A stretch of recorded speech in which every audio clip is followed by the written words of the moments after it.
Lecture de la première lettre de saint Paul apôtre aux Corinthiens. Frères, la connaissance rend orgueilleux, tandis que l'amour fait œuvre constructive. Si quelqu'un pense être arrivé à connaître quelque chose, il ne connaît pas encore comme il faudrait. Mais si quelqu'un aime Dieu, celui-là est vraiment connu de lui. Quant à manger ces viandes offertes aux idoles, le pouvons-nous ? Nous savons que dans le monde, une idole n'est rien du tout. Il n'y a de Dieu que le Dieu unique, bien qu'il y ait en effet au ciel et sur la terre ce qu'on appelle des dieux, et il y a une quantité de dieux et de seigneurs.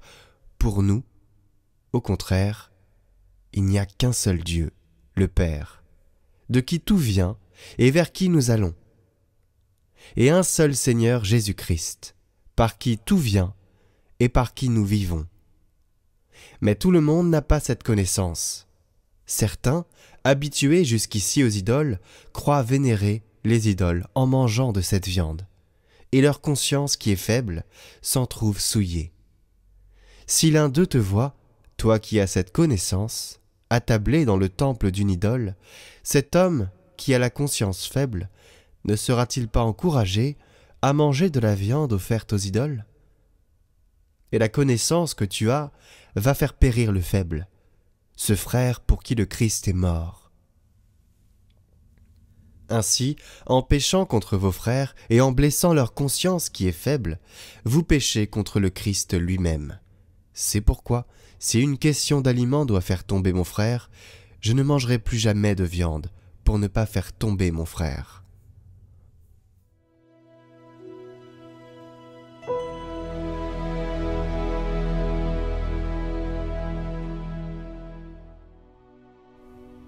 Conduis-moi, Seigneur, sur le chemin d'éternité. Tu me scrutes, Seigneur, et tu sais. Tu sais quand je m'assois, quand je me lève. De très loin, tu pénètres mes pensées. Que je marche ou me repose, tu le vois. Tous mes chemins te sont familiers. C'est toi qui as créé mes reins, qui m'as tissé dans le sein de ma mère. Je reconnais devant toi le prodige, l'être étonnant que je suis. Scrute-moi, mon Dieu. Tu sauras ma pensée. Éprouve-moi, tu connaîtras mon cœur. Vois si je prends le chemin des idoles, et conduis-moi sur le chemin d'éternité.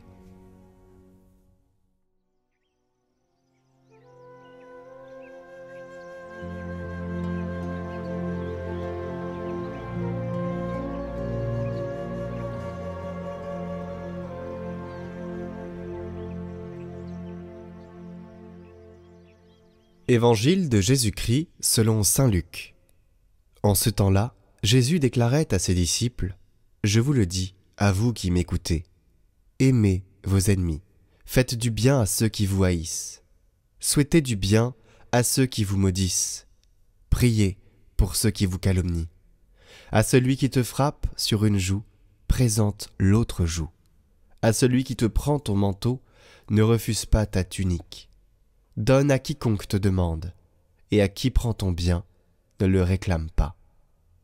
Ce que vous voulez que les autres fassent pour vous, faites-le aussi pour eux. Si vous aimez ceux qui vous aiment, quelle reconnaissance méritez-vous ? Même les pécheurs aiment ceux qui les aiment. Si vous faites du bien à ceux qui vous en font, quelle reconnaissance méritez-vous ? Même les pécheurs en font autant. Si vous prêtez à ceux dont vous espérez recevoir en retour, quelle reconnaissance méritez-vous ? Même les pécheurs prêtent aux pécheurs, pour qu'on leur rende l'équivalent. Au contraire, aimez vos ennemis, faites du bien et prêtez sans rien espérer en retour. Alors, votre récompense sera grande, et vous serez les fils du Très-Haut, car lui, il est bon pour les ingrats et les méchants. Soyez miséricordieux comme votre Père est miséricordieux. Ne jugez pas, et vous ne serez pas jugés. Ne condamnez pas, et vous ne serez pas condamnés. Pardonnez, et vous serez pardonnés. Donnez, et on vous donnera. C'est une mesure bien pleine, tassée, secouée, débordante, qui sera versée dans le pan de votre vêtement. Car la mesure dont vous vous servez pour les autres servira de mesure aussi pour vous.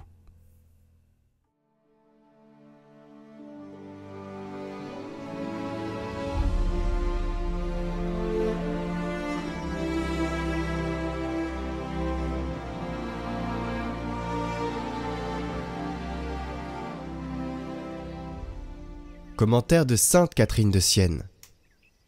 Le saint et doux remède de l'âme, c'est de reconnaître son néant. C'est de voir toujours que le péché seul vient d'elle, et que tout le reste vient de Dieu. Quand elle se connaît, et qu'elle connaît Dieu, elle connaît sa bonté sur elle. Et la connaissant, elle l'aime, et elle se déteste, non pas comme créature, mais comme rebelle à son Créateur. En partant de cette sainte et vraie connaissance, elle ne se trompe pas de route, mais elle marche avec courage, car elle est unie et transformée en celui qui est la voie, la vérité, la vie. Et elle est si forte que ni le démon, ni la créature ne lui peuvent ôter sa force, parce qu'elle est devenue une même chose avec lui. Tout mon désir est de vous voir dans ces doux et puissants liens, et un des signes principaux qui montrent que nous sommes les amis et les disciples du Christ, c'est de rendre le bien pour le mal. Si nous ne le faisons pas, nous sommes en état de damnation. Le faire est agréable à Dieu en toute créature.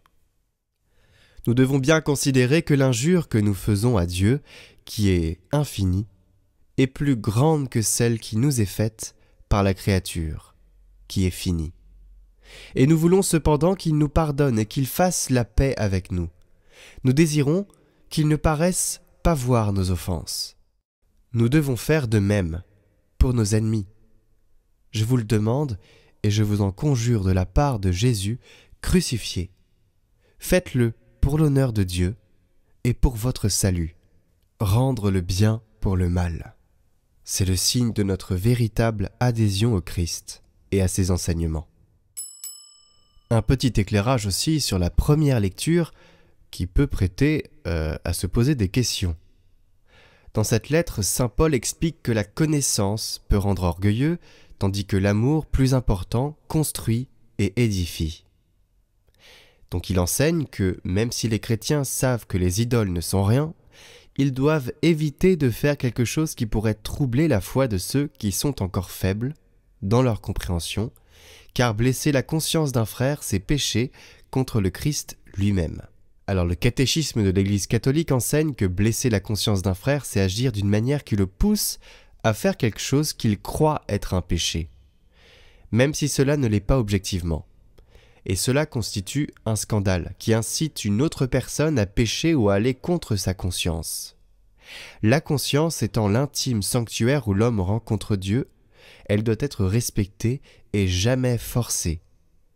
En blessant la conscience d'un frère, on nuit à sa relation avec Dieu et à sa croissance spirituelle.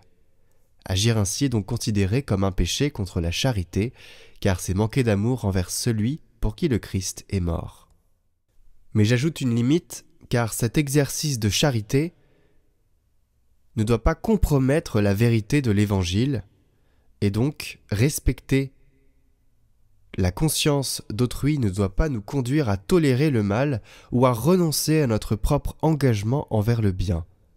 Il s'agit de trouver un équilibre entre charité et vérité, compassion et fermeté dans nos convictions, et pour cela, il suffit de bien prier et de bien prier l'Esprit Saint. Tournons maintenant notre regard vers la Vierge Marie, modèle parfait de l'amour et de l'humilité. Marie, par son oui à Dieu, a montré comment vivre pleinement en accord avec la volonté divine tout en portant attention aux besoins des autres. Elle est notre guide sur le chemin de la foi, nous inspirant à aimer sans mesure et à servir avec douceur.